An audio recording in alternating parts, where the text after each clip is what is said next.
कार्डधारी बड़ खबर राशन कार्ड रे ई केवाईसी करई नियंतु जहाँकि जून 21 तारिख रु आरंभ हो जाइछि। राशन कार्ड रे पंजीकृत समस्त हिताधिकारी ई केवाईसी करनेबा बाध्यतामूलक नहले कटि पारे आपणकर ना।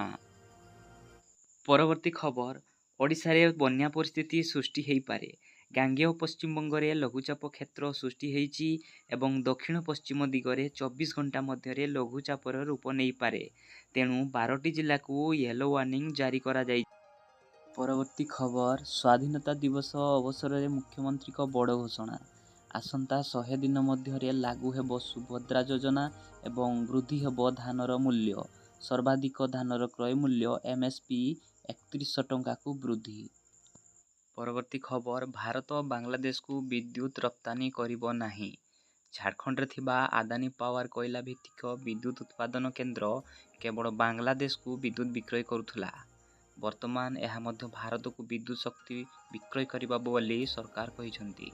बांग्लादेश रे हिंदू मानक उपरे हेउथुवा आक्रमण को दृष्टि रखी बांग्लादेश रो मध्यवर्तीकालीन सरकार उपरे चाप पकाइबा पई एही पदक्षेप निया जाइछि बोली चर्चा हेउछि।